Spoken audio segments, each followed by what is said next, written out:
Now, this video, while focusing specifically on Jehovah's Witnesses, really has a much broader appeal because the principles we're going to be looking at today do apply, in fact, to all religions. And anyone watching this who is a member of any religion that calls itself Christian should think long and hard about what we're talking about here, because we are talking about life and death, about eternal salvation. Now, to get to the point, the annual meeting of Jehovah's Witnesses at the start of October has become the event at which the organization releases major doctrinal changes, euphemistically termed New Light, and adjustments. For instance, totally dropping a 100-year requirement to count time, it's considered to be an adjustment. I don't know about you, but during my 40 years serving as an elder of Jehovah's Witnesses, with all the additional duties that went with that job, I struggled with the obligation imposed on me to keep my field service hours above the congregation average. So to eliminate that obligation and call it an adjustment is frankly an insult to everyone who struggled month after month to meet that artificially imposed obligation. Will there be major changes to JW theology announced at this year's October meeting? That does seem likely, especially considering the article congregations will be studying the following month. It's titled, How to Develop an Obedient Heart, and it's a doozy. Let me take you to the key paragraph of that study article and see if you can spot the danger it presents to your spiritual health and welfare. On page 10, paragraph 6, it reads, The Exodus account shows that we need to examine our reasons for obeying Jehovah and those he assigns to lead his people. Do we obey only when we see some immediate benefits? It's possible that some of the Israelites sprinkled the ram's blood on the doorposts simply to save their firstborn. Also, does our obedience depend on what others do? On the night of the Passover, Jehovah gave the Israelites favor in the eyes of the Egyptians. But when the Egyptians later turned against them, the Israelites lost their trust in Jehovah and rebelled. In contrast to their attitude, if we have an obedient heart, we will be moved to trust in Jehovah and in those he has raised up to take the lead. Read Jeremiah 23:4. We will follow the direction we receive even if we do not fully understand all the reasons for it, or if doing so angers those who hate Jehovah. How can we avoid making the same mistakes the Israelites made and develop an obedient heart? There are three key phrases in this paragraph that require your special attention because the danger they represent could easily slip right past you. We need to examine our reasons for obeying Jehovah and those he assigns to lead his people. If we have an obedient heart, we will be moved to trust in Jehovah and in those he has raised up to take the lead. We will follow the direction we receive even if we do not fully understand all the reasons for it. Let's start with that last one. What does it actually mean to follow direction even when you don't understand the reasons behind it? Let me give you an example from the scriptures. Jehovah told Abraham, "Take please your son, your only son, whom you so love, Isaac, and travel to the land of Moriah and offer him up as a burnt offering on one of the mountains that I will designate to you." Genesis 22:2. Notice the word please. God is asking Abraham to do him a favor. He doesn't say, "Do this or I will kill you." But it's a big ask, isn't it? Please go to a place I'll designate and kill your son and make a burnt offering of him to me. Abraham didn't know why Jehovah was asking this of him. He wasn't given an explanation. He didn't understand the reasons behind this direction. But he had complete faith in God, complete trust in God, and it turned out well for him. Then Abraham reached out his hand and took the knife to kill his son, but Jehovah's angel called to him from the heavens and said, "Abraham, Abraham," to which he answered. Then he said, "Do not harm the boy, and do not do anything at all to him, for now I do know that you are God-fearing, because you have not withheld your son, your only one, from me. Genesis 22:10-12.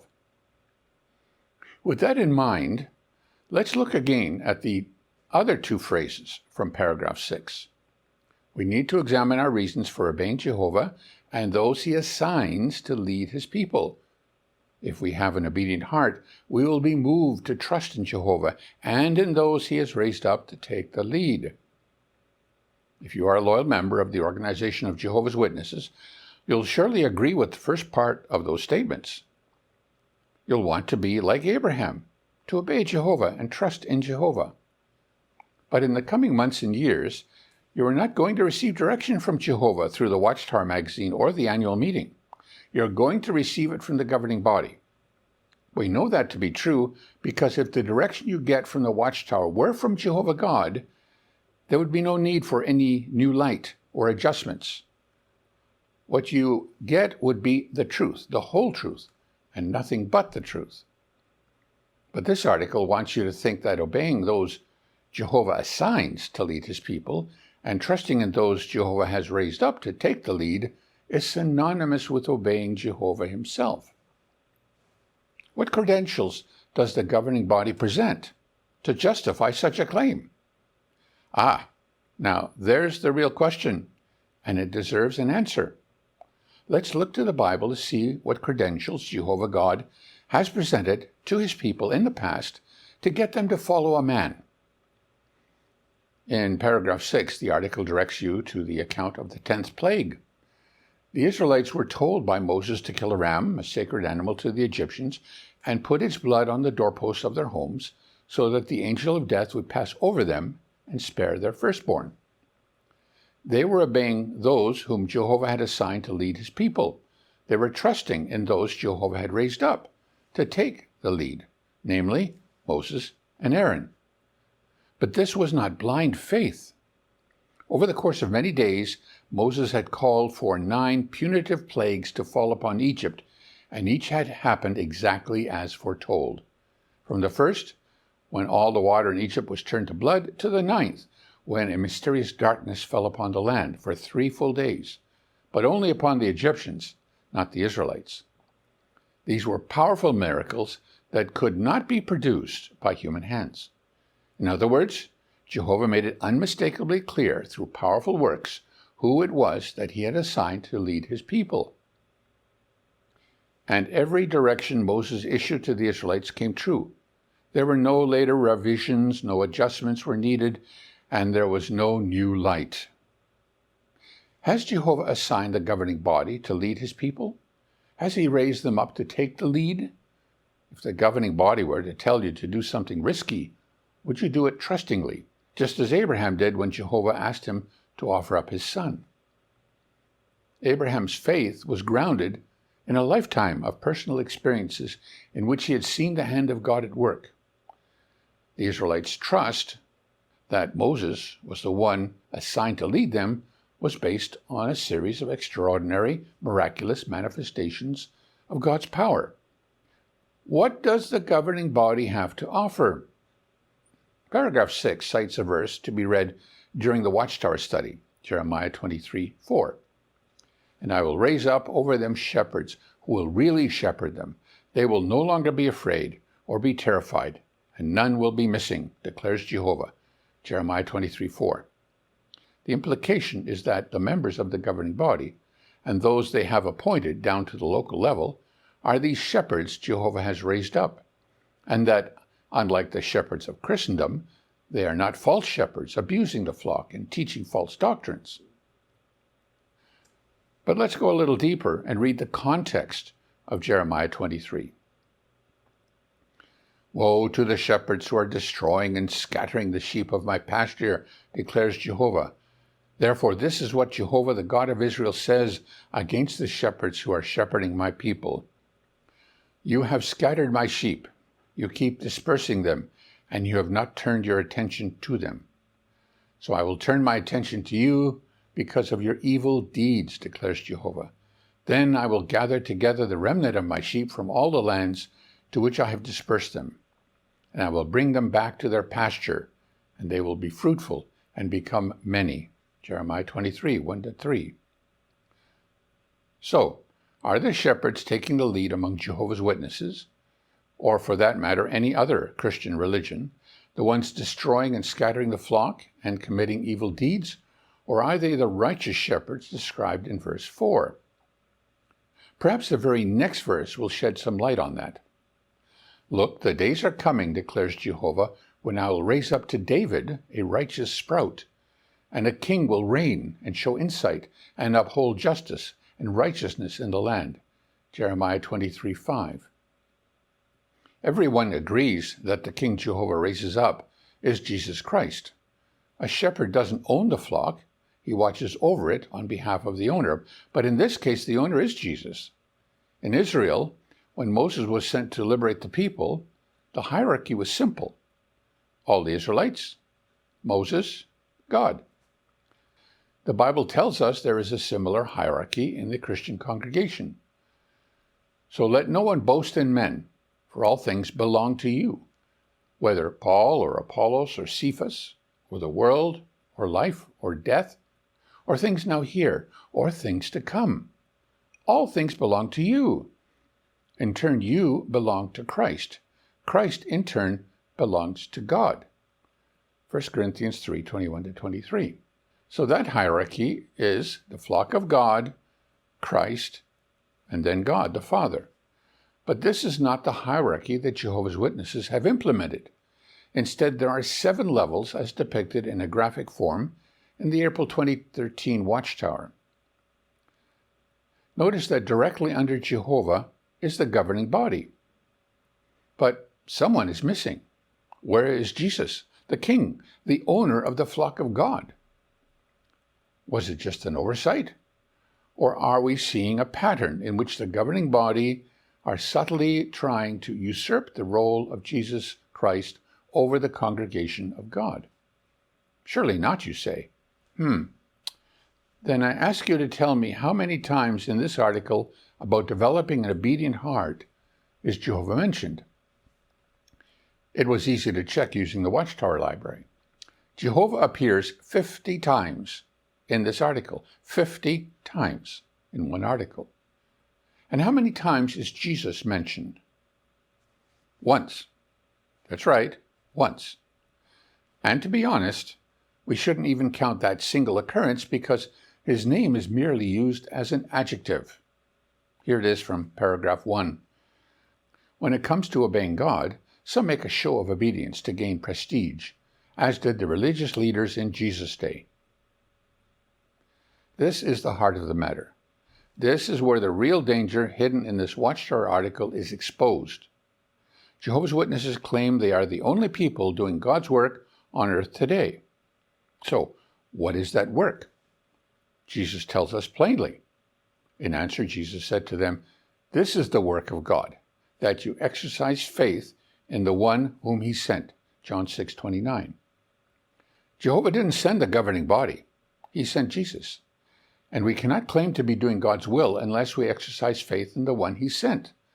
This article sets out to honor Jehovah God and refers to him by name 50 times. But the governing body is overlooking a crucial truth. You cannot give glory to God unless you first give glory to his Son. That is God's own arrangement. That is God's hierarchy. So that in all things God may be glorified through Jesus Christ. 1 Peter 4:11.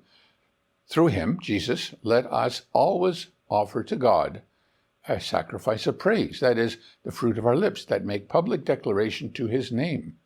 Hebrews 13:15. You cannot honor Jehovah while bypassing the one he sent.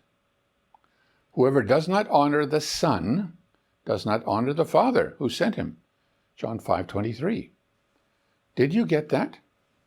If you don't honor Jesus, the Son of God, you do not honor the Father, even if you mention his name 50 times. And here's what happens when you fail to give God the glory that is his due, glory and praise and honor that can only now be given through the Son.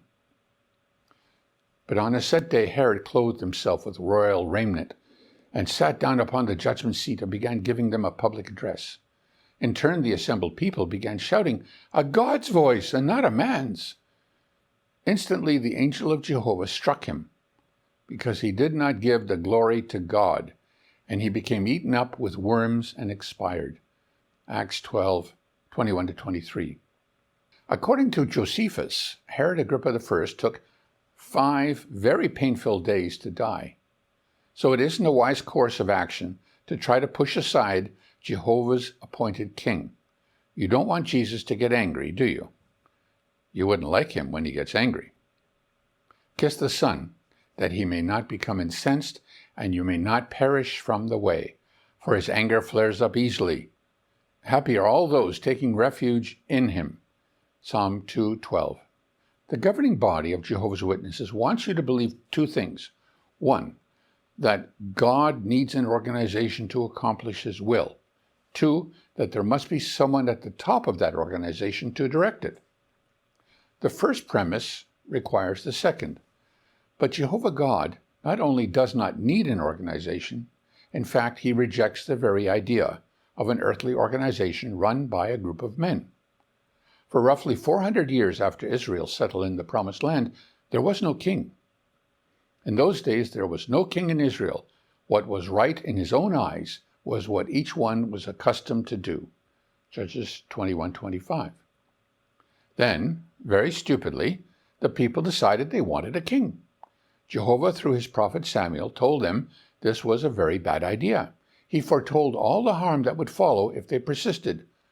But they wouldn't listen, so he gave them a king, and in time, everything he warned them would happen did happen. In the first century, there was no organization and no governing body. Jesus had his appointed apostles, and like Moses, everyone could see they were assigned by God because they could perform miracles, even raising the dead. But their purpose was not to govern. Jesus governed and continues to govern over each individual disciple. Paul, one of the foremost apostles, told the Corinthians, as we just read, that he was not over them. He was their servant. All things belonged to them. They belonged to Christ, and Christ belonged to God. That's it, plain and simple. And under that arrangement, led by the powerful Holy Spirit of God, the good news was preached in all creation that is under heaven. Colossians 1:23. The good news God preached in all the inhabited earth without the need for an organization. In fact, it was only when things got organized that it all went wrong. Do you remember the parable of the wheat and weeds? Notice one particular detail as we read it together. Let both grow together until the harvest, and in the harvest season I will tell the reapers, first collect the weeds and bind them in bundles to burn them up, then go to gathering the wheat into my storehouse. Matthew 13:30. The weeds are bundled and burned first, but the wheat, notice this, is not bundled. Jesus is not describing the destruction of all religious organizations save one. The wheat is not gathered into an organization. Each stalk of wheat is gathered individually. The governing body, like so many religious leaders throughout history, has quietly stepped into the place of Jesus, positioning themselves as the ones telling the flock what to do, how to do it, and when to do it. But their power is waning, as prophecy after prophecy has failed to come true. When people see their influence slipping away, they sometimes double down and take drastic steps to consolidate it. This article hints at exactly that. Returning to paragraph 6, notice this phrase again. We will follow the direction we receive, even if doing so angers those who hate Jehovah. What are they referring to? Paragraph 9 of the same article tells us. Moreover, during the Great Tribulation, the message we preach may become more forceful and direct, causing people to decide whether they will accept the kingdom or not. To those who hate Jehovah, our message may seem like an unusually great plague. Revelation 16:21. No doubt they will become enraged, just as Pharaoh had become at the Red Sea. We can prepare for future opposition by being obedient now to the command to preach despite how others may view us. They may very well act on this. Remember, Jeremiah spoke of shepherds who were destroying and scattering the sheep. The leaders of the organization may well issue direction, supposedly from Jehovah, telling the sheep to preach a harsh message of condemnation. But if that message does not come from Jesus Christ, our King, then from whom will it come? If the spirit guiding these men is not from God, then what spirit is it?